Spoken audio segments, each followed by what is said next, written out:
अस्सलाम वालेकुम dear students. वालेकुम सलाम सर। आप सब ठीक हो? Yes sir. ओके। सो अब तक हम पढ़ रहे थे बायोलॉजी और केमिस्ट्री, अब आते हैं हम फिजिक्स की ओर। सो फिजिक्स में आपने अब तक वाकई जो कुछ पढ़ा है वो भी आपको ध्यान में रखना है और हम आगे बढ़ेंगे यहाँ से। आज का जो हमारा टॉपिक है वो है वर्क, एनर्जी एंड पावर। ठीक। So yes sir. स्टार्ट करने से पहले हमें ये चीज़ें पता होनी चाहिए कि हमें इसमें पढ़ना क्या है। इंट्रोडक्शन हमें करनी है वर्क की, definitions of work, expression to calculate the work, units of work and types of work. ये पहला पोर्शन है इसका वर्क का। उसके बाद अनदर पोर्शन एनर्जी और पावर का हम फिर पढ़ेंगे। पहले हम इसको कुछ न्यूमेरिकल क्वेश्चंस बेस में वो भी करेंगे। सो यहाँ पर वर्क क्या है, as you are seeing in the picture कि चारों जगह चारों आदमी काम कर रहे हैं, चार थिंग्स काम कर रहे हैं। अगर हम देखेंगे कंप्यूटर वाला कंप्यूटर चला रहा है, वो भी वर्क ही कर रहा है। घोड़ा अगर देखेंगे तो वो भी किसी चीज को खींच रहा है, तो वो भी वर्क कर रहा है। और यहाँ पर कोई सफाई कर रहा है तो ये भी वर्क ही कर रहा है।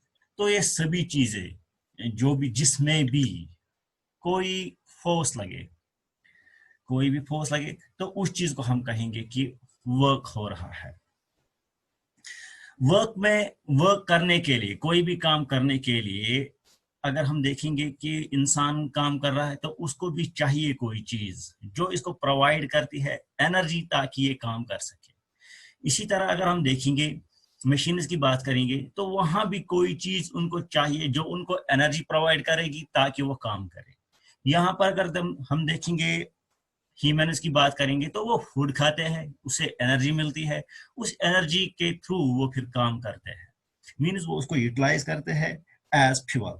वही अगर हम देखेंगे बाकी मशीन्स की, वहां पर उनके लिए ऑयल वगैरह बाकी चीजें सब फ्यूअल का काम करती है। सो कोई भी काम जो भी किया जाए और जिस पर फोर्स लगाया जाए, जो कुछ नया हो जाए, तो उस चीज को कहेंगे वर्क। सिंपल अल्फाज में अगर हम देखेंगे तो इसको कहते हैं वर्क। देखो क्या है work. Work is said to be done while when applied force cause displacement in body in its own direction. देखो यहां पर हम समझेंगे इसको। ये कोई चीज है। सर आवाज नहीं आ रही है। आवाज नहीं आ रही है? सर आ रही है, मुझे आ रही है। इनको शायद प्रॉब्लम है नेटवर्क। इनको नेटवर्क की प्रॉब्लम होगी खुद को, लेकिन यहाँ पर ठीक है, मुझे नेटवर्क ठीक। सर मुझे आ रही है। ओके। देखो यहाँ पर अगर हम देखेंगे इसको, कोई फोर्स अप्लाई हो रहा है जो इस चीज पर फोर्स अप्लाई हो रहा है, और इस चीज में मूवमेंट हो रही है यहां से यहां तक।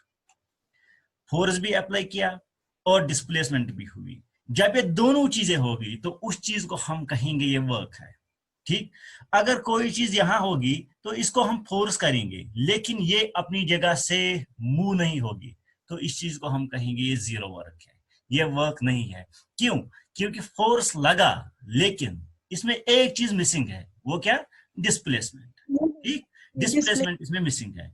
जब डिस्प्लेसमेंट मिसिंग है तो इट मीन्स ये वर्क नहीं हुई। जब ये डिस्प्लेस हो जाएगा, डिस्प्लेस मीन्स अपनी जगह से मूव हो जाएगा, यहां से यहां तक ये मूव हो जाएगा, तब इसकी दोनों डेफिनेशंस आ गई, तब हम कहेंगे कि ये क्या है, ये वर्क है। ओके। समझ आ गया वर्क क्या है, या फिर से बोलूंगा? नहीं समझ आ गया। ओके। नाउ आगे बढ़ेंगे। देखो वर्क किन फैक्टर्स पर डिपेंड है। जैसे मैंने अभी कहा कि दो फैक्टर्स पर ये डिपेंड है। नंबर वन है इसमें फोर्स लगना। ठीक। किसी चीज को फोर्स लगा। दूसरा कि उसमें उसकी पोजीशन में चेंज हो गई। ठीक। फुटबॉल खेल रहा है, इसने फुटबॉल को पुश किया तो फुटबॉल उसी डायरेक्शन में मूव हो गई जहां से उसको फोर्स आ गया, तो उस चीज को हम कहेंगे कि ये वर्क है। ठीक। नाउ अगर हम वर्क की बात अब करेंगे, देखो वर्क क्या है। वर्क हमने यहां देखा, वर्क का मतलब हमने यहां ये जाना कि किसी भी चीज को अगर हम फोर्स लगाएंगे तो वो चीज मूव होगी। इसीलिए अगर हम इसकी ये देखेंगे, इसकी इक्वेशन देखेंगे, तो हम ऐसे कह सकते हैं कि जो वर्क है ये डायरेक्टली प्रोपोर्शनल है किसको? फोर्स को। क्यों? फोर्स क्योंकि जब तक फोर्स नहीं लगेगा तब तक ये मूव नहीं होगा। ठीक, समझ आ रहा है? ओके, नाउ अब जो इसमें मूवमेंट हो गया, जो इसमें डिस्प्लेसमेंट हो गया फोर्स की वजह से, जो हमने इसमें फोर्स अप्लाई किया, डिस्प्लेस हो गया, तो ऐसा भी हम कह सकते हैं जो वर्क है वो डायरेक्टली प्रोपोर्शनल है फोर्स डिस्प्लेसमेंट को। डिस्प्लेसमेंट को डिनोट किया जाता है एस से, फोर्स को एफ से। ठीक, सो जब दोनों चीजें आ गई, फोर्स भी डायरेक्टली प्रोपोर्शनल वर्क ही है और यहां पर दूसरी इक्वेशन में डिस्प्लेसमेंट भी डायरेक्टली प्रोपोर्शनल वर्क है, तो क्या हम ऐसा नहीं कह सकते हैं कि जो वर्क है ये डायरेक्टली प्रोपोर्शनल है क्या?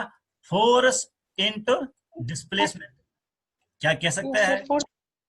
है work is directly proportional to force in displacement. Force into displacement, है ना? Yes, So, sir. इसके बाद अगर हम देखेंगे यहां पर, जहां पर भी कोई ऐसा होगा इस तरह का, ये आपको दिखाई देगा कि ये डायरेक्टली प्रोपोर्शनल है, इट मीन्स कि वहां पर कोई प्रोपोर्शनलिटी कांस्टेंट भी होता है।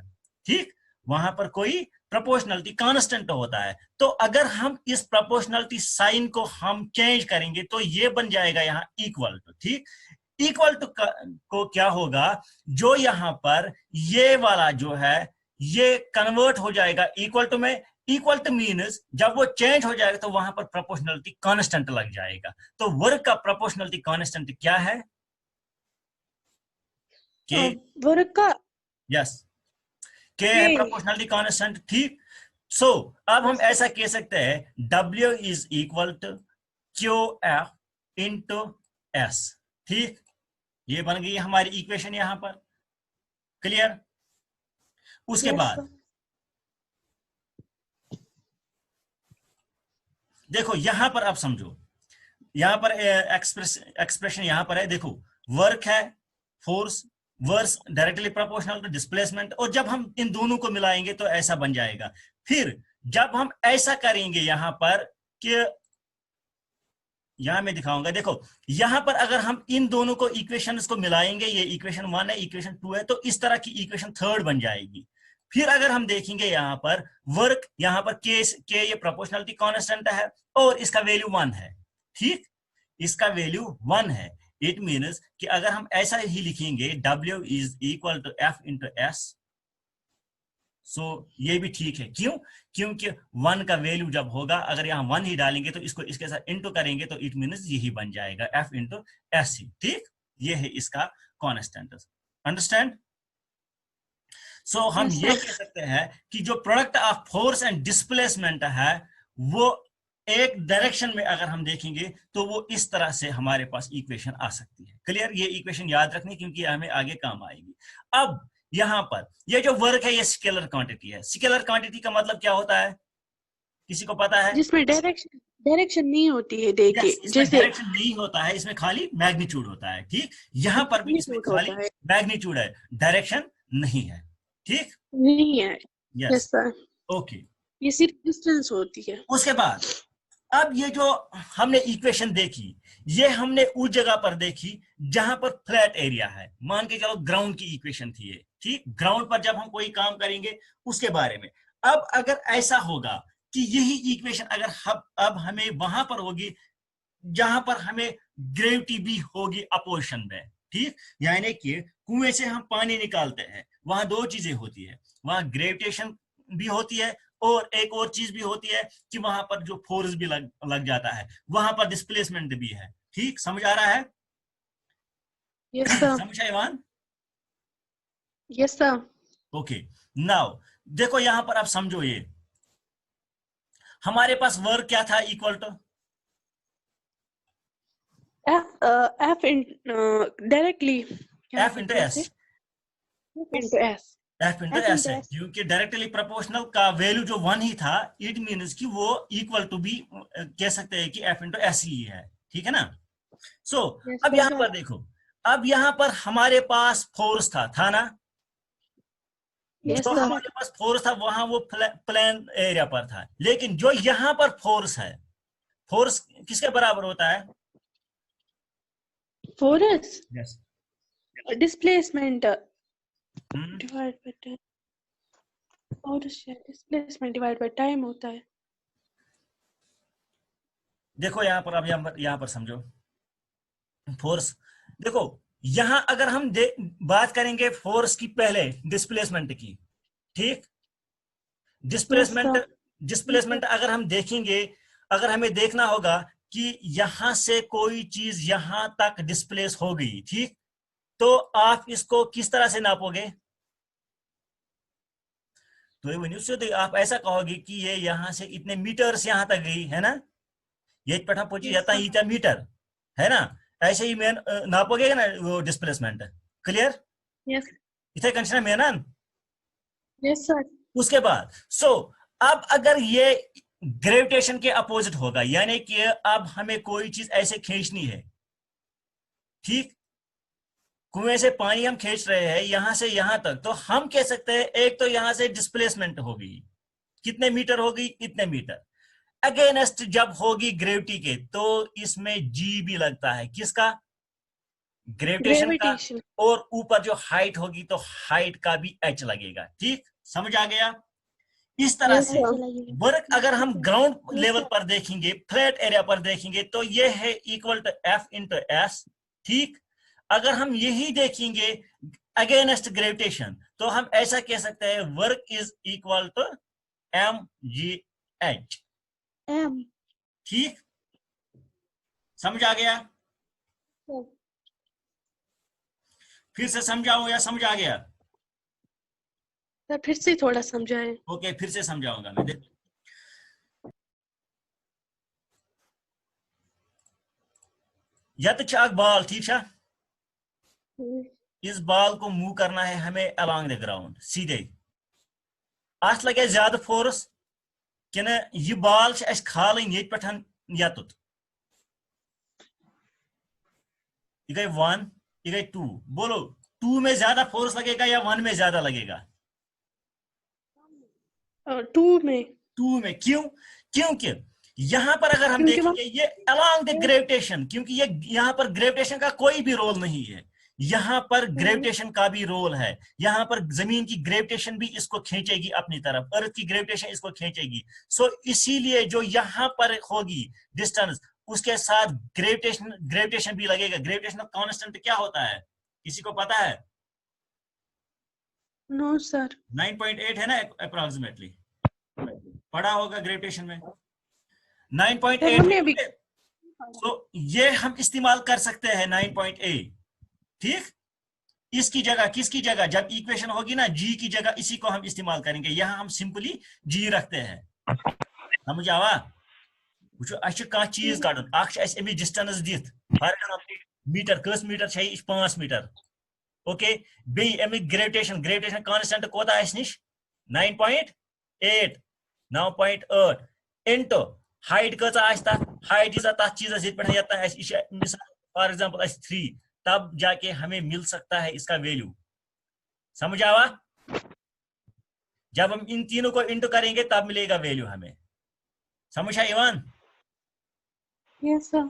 और अगर हम देखेंगे इस वाले का जो अलोंग द ग्राउंड है, उसका अगर हम देखेंगे तो उसमें क्या होता है, उसमें खाली हमें यह देखना है कि फोर्स कितना लगा और इसमें कितनी डिस्प्लेसमेंट हो गई। बाकी हमें कुछ नहीं देखना है, हाइट नहीं देखनी है, ग्रेविटेशन नहीं देखनी है, बस सिर्फ देखना है कितनी चेंज यहां से यहां तक हो गई, ठीक? नाउ उसके बाद देखो अब एक और चीज है, अगर कोई किसी चीज को पुल कर रहा है, ठीक, किसी एंगल पर, अगर उस किसी और एंगल पर, तो वहां पर इसके वैल्यू चेंज होते हैं। 3 इक्वेशंस बन जाती है। देखो यहां पर आप समझो, ये कोई इसको खींच रहा है ना, इसका ये बन जाएगा यहां पर ये एंगल, जो यहां से यहां तक जो एंगल बन जाएगा, और इसके जो यहां से एंगल बन जाएगा जिस एंगल पर ये खींचता होगा, ठीक, उसको बोला जाता है कि इसको एज कॉस थीटा लिया जाता है। समझ आवा ये पे यतान दिस एंगल बन यह एज कॉस थीटा नीन यह कोता पत यह एंगल तमे हिसाब से अमिक वैल्यू दिन सो अगर यमिच इक्वेशन वो यह हेको वन इस कन वर्क कजा गई ये गो एफ इंटू एस ठीक बेस एंगल आस यूता यह एंगल यह अगर कॉस थीटा अगर थीटा 90 डिग्री सो ऐसे हम कह सकते हैं कि कॉस 90 डिग्री समझ आवा किन बे समझाओ फिर से समझाओ समझ आ गया फिर से समझाइए आप समझो फिर से देखो अगर कह चीज यह लकुट बच ना यह खेचान लकुट बच ये चीजस अम सुंद एंगल आया डाउन अगर अम जाए कह बोड़ इंसान आत खेचान तम सुंद एंगल आया थोड़ा इत पठन आया कि ना उसका एंगल ऐसा होता सो जो इस यहां पर जो फोर्स लगेगा वो डिपेंड करता है कि कौन सा एंगल यहां पर बन जाता है अगर ये एंगल निम यह लगभग 45 डिग्री तान यम एंगल यह 45 डिग्री अगर बह हु एंगल वो यह अमि ज्यादा यह लगभग 80 डिग्री समझ सो एंगल करान डिपेंड कि कचा वर्क डन गई ये एंगल डिपेंड कर बता सकता है कि कितना काम हो गया इस पर डिपेंड होता है इस एंगल पर अगर न वो अत यह बच ये अगर अम निशन तस लकटिस इंसान गंडित ये सो अत बने अम निश लकुट एंगल तम सात अगर वर्क वो त्रेनवे कंडीशन मज गो अगर ये लक्चि मज वर्क वो तम सात वर्क गो W is equal to F S cos theta theta value यह लगभग ये 20 डिग्री एंगल तो बे 20 डिग्री कॉस 20 डिग्री सम सात वैल्यू दिमो सह बन ये क्या वैल्यू समझ आवा वो अगर दयम वो यमिस बच सुंद एंगल यह W is equal to F into S बे गोस कॉस कोता 45 डिग्री क्या लगभग 45 डिग्री वो अगर अम बड़िस इंसान सुन वो तम सात W is equal to F into S cos theta बे गोस तम सुन 80 डिग्री एंगल समझ आ गया समझ आवा समझ आ रहा है बेवना किन समझ आओ बेवन्यू हस फिर से समझो देखो वो सा ख्याल वह बनाब ये कह चीज अत कह नफर खेचान यह खेचान अम सज 3 नफर अत खेचान एक सज हाइट यीजा बे सज हाइट यीजा बे सज हाइट यीजा अगर बह वनो तुम मे वन सा तुम त्रेनवन हज वर्क सारे हज वर्क वन सा मे तुम कि कुस कचा काम करान ये सात कम सुंद कोता फोर्स ये लगान तुम क्या करो तुम वो गड इंसान कोता बोड़ अत कोता एंगल बन ये सात वो बड़िस इंसान सुंद ये बन एंगल बोड़ बना बोड़ एंगल ये सात यह बोड़ एंगल बन इट मीन्स कि यमुक वैल्यू यह कड़न कित कन तुम करो तुम लिखियो W is equal to F S बे दियो कॉस थीटा जाए कोता लगभग 80 डिग्री ना यह निमो थीटा जाए 80 डिग्री पत वो तुम कॉस 80 डिग्री कत बराबर गो सह अगर आज बराबर फॉर एग्जांपल वनस कॉस 80 डिग्री अगर आज बराबर यह ग्राफस मज आसान तुम हेकि वुचित यथ मज ट्रिग्नोमेट्री मज यह वनस बराबर पत यम सात वो यह बन F S cos 80 degree F into S गो 1 ठीक है इत कन हेकि तुम कड़ित यमुक एरिया युस मतलब यह इंसान वह अगर अति बेक सुंद वुचन लकटिस सुंद अम निशन लकुट तम सात क्या करो तम सात वो ये एंगलस पे यह एंगल अगर वो अम निशन बेक सुंद वुचन तम सात वो ये एंगलस पे गो अतान करान इस्तेमाल एफ एस कॉस कुस 80 डिग्री वनकस कुस करो यम सिंदिस पे कॉस अम सुंद एंगल पत अगर वो बेक सुंद वुचन तम सात करो यह यूज समझ आवा यस अब आया समझ फिर से समझो फिर से मैं समझाऊंगा देखो क्लियर होना चाहिए देखो ये यहां पर एक एंगल बन जाता है जिस एंगल से ये खींचता है ठीक है ये कोई यम सुंद एंगल अगर एम की जाए बदल आसे बह मान यह एंगल 45 डिग्री लेट 45 डिग्री एंगल तल सब मे वन तह मज दीन मे कह कि अगर मे ये वैल्यू कड़न यम सिंदिस बच सिंदिस मे वन तो अत क्या वैल्यू क्या लिख बह ये इक्वेशन मज W is equal to Fs yes cos W is equal to yes फिर Fs yes cos 45. Yes cos 45 degree और फिर अगर मुझे और भी दूसरा स्टेप करना होगा तो मैं देखूंगा cos 45 डिग्री का वैल्यू क्या होगा, फिर मैं cos 45 डिग्री की जगह वही लगाऊंगा। समझ आवा? Yes sir. हाँ, अब कोई और इंसान है, इससे बड़ा है, तम नर आ जरूरी ना, तम नर मा Yes sir. Yes, sir. तम सात बन बदल एंगल वनकन मान वनकन एंगल यह बना 60 डिग्री। सो अगर 60 डिग्री पे मे वन कह मे दिसा वर्क कड़ित वन तो तथ क्या इक्वेशन लगा बह W is equal to Fs cos 60 degree. Yes. फिर अगर मुझे वैल्यू दूसरे स्टेप में करना होगा तो मैं क्या करूंगा, मैं देखूंगा cos Cos 60 का डिग्री वैल्यू का वैल्यू क्या है वो मैं वहां पर इंटू करूंगा। ठीक, सर cos का वैल्यू क्या होता है? क्या Yes, sir. Cos का वैल्यू देखो cos का वैल्यू 1 से स्टार्ट होता है। 1 cos 1 डिग्री अलग है, 2 डिग्री अलग है, 3 डिग्री अलग है, 4 डिग्री अलग है, 40 डिग्री अलग है, 50 डिग्री अलग है। ये आपको 10th में एक ग्राफ मिलेगा बड़ा सा, वो आपको याद करना होगा ताकि वो वैल्यू आप लगा सकोगे। cos 90 डिग्री का 1 होता है, sin 90 डिग्री का क्या होता है, इसी तरह से cos 40 डिग्री का कितना होता है, 45 डिग्री का कितना होता है, ये सभी वैल्यूज आपको वहां पर चेक करने हैं। ठीक, यहां पर जो cos का है ना, cos 45 डिग्री का वैल्यू अगर आप देखोगे तो वो आपको उसी ग्राफ से मिलेगा। समझे? इस Yes तरह sir. से ये वैल्यूज मिलते हैं आपको ग्राफ से, वो आपको मैथमेटिक्स में पढ़ने हैं। समझ आ गया?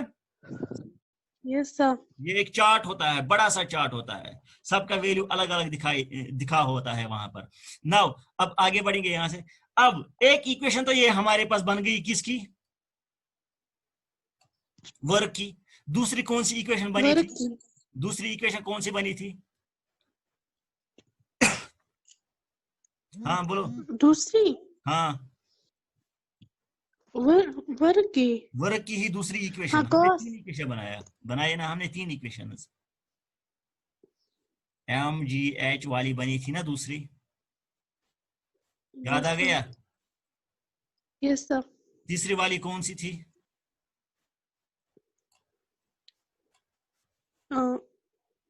Fs cos F into S. एक थी ये पहली वाली, दूसरी वाली ये बनी थी, तीसरी वाली ये जो अभी बनी। ठीक, Yes sir. सो Yes. 3 इक्वेशंस हमने बनाई वर्क की। 3वे इक्वेशन आया समझ कितन बने ये? Yes sir. सर ओके ये W work is equal to MGH फिर से थोड़ा समझाइए। ओके, मैं फिर से समझाऊंगा। देखो यहां पर ये कोई चीज है, इसको डिस्प्लेस किया गया यहां से यहां तक। अत पे ग्रेविटेशन जरूरत कहें, मापे जरूरत कहें, यह वन सोदे No sir. यह हसा वर्क बराबर अत कोर क्या apply, force core apply, F बे गई अत मज क्या, F into F. अत मज गई डिस्प्लेसमेंट। युत वन अत मगर ये सात क्रेर मज आब खालान। ठीक, क्रेर मज Yes sir. खालान आब ये हाइट पे, इस अब बाल्टीन गथी अत गथी कर अत लगो ये सात तुम वुचमुत आबस मज कह चीज तथ कम फोर्स लगान योतान सह आबस तान वातान पत ये सात सह आब नेबर नेरान ना तथ लगान ज्यादा फोर्स।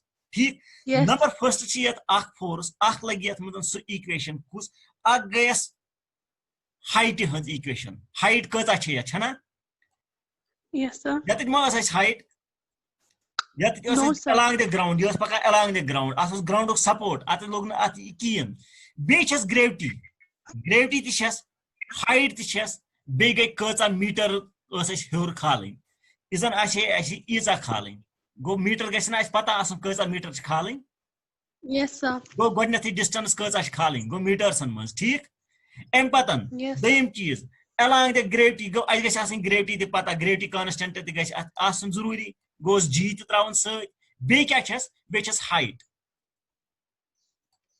समझे? क्लियर आ गया, हो गया? Yes आप sir. फिर से Yes बोलो। sir. अब आ गया समझ सारा। ओके, नाउ अब सर आगे हम बढ़ेंगे अगली हम। सर हमें दूसरा क्लास है ना। टाइम क्या हुआ? सर 10:57 10:57 फिर हमें ओके ज्वाइन भी करना होगा। ओके ओके ओके ठीक है, करो आप दूसरा क्लास ज्वाइन, आज के लिए इतना ही काफी है। ठीक, ओके सर, ये यूट्यूब पे डालिएगा। ओके ओके, मैं यूट्यूब पर भी डालूंगा।